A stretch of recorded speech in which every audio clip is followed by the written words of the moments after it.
दर्शक हो, यालाच मराठीमध्ये आपलं स्वागत.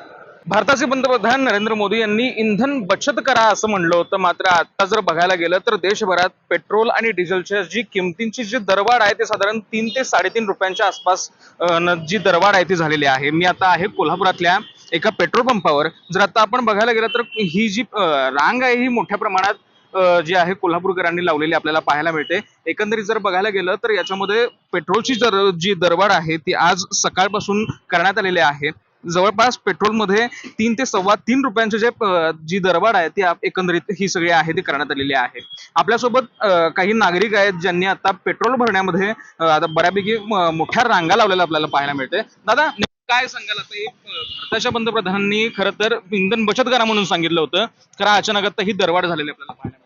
दरवाढ झाली आहे, पण आता काय जरी बचत करायला सांगितलं असेल, काम चालावं तरी इंधन पाहिजे. हे कामापुरतं जरी बाहेर पडण्यासाठी तर पाहिजे. आणि अचानक आज कळते की इंधन वाढ झालेली आहे.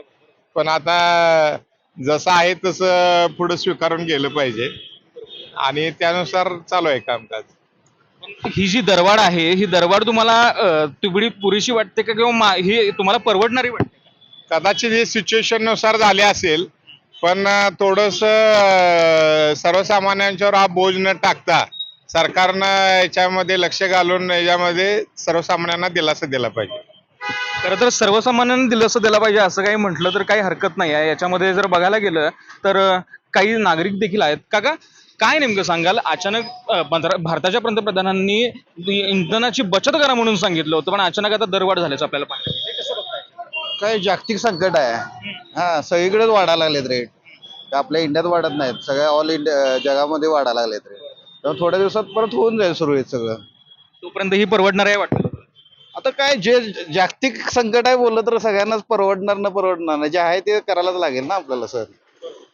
मात्र कुठं ना कुठंतरी याचा त्रास सर्वसामान्यांना फटका देखील आपल्याला बसू शकतो.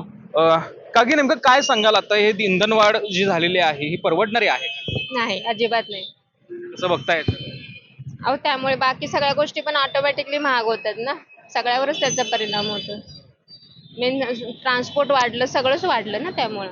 अहो, खरं तर महिला वर्ग एक बचतीकडे जास्त करून आपल्या घर खर्च असेल किंवा बाकी सगळे काही गोष्टी असतील ते घर खर्चाचा बचतीचा आपण कुठे ना कुठेतरी विचार करत असतो. आता अचानकच 3-3.5 रुपये दरवाढ. हो, मग ऑटोमॅटिकली सगळंच. कारण एका घरात जरी 4 गाड्या असल्या, मुलांच्या 2 गाड्या, आपल्या 2 गाड्या, मग एकूण पुढचं बजेट सगळं कोलमडलं ना महिन्याचं. असं होतंय. तसं हे परवडणार नाही नाही नाही. आता आपण पाहिलं कोल्हापुरातले हे जे काही नागरिक आहेत या नागरिकांच्या काही संतप्त प्रतिक्रिया पाहिल्या.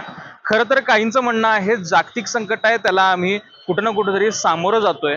भारताच्या पंतप्रधानांना कुठं ना कुठेतरी आम्ही साथ देतोय. मात्र काही महिला वर्गांकडून या पद्धतीचं जे त्यांचं जे वक्तव्य होतं की ही बचत जी आहे त्यामध्ये बचत कोणत्याही प्रकारे होऊ शकत नाही, अशा पद्धतीचे हे काही नागरिकांचं मत आपण जाणून घेतलं. यालाच मराठीसाठी मी निरंजन, कोल्हापूर.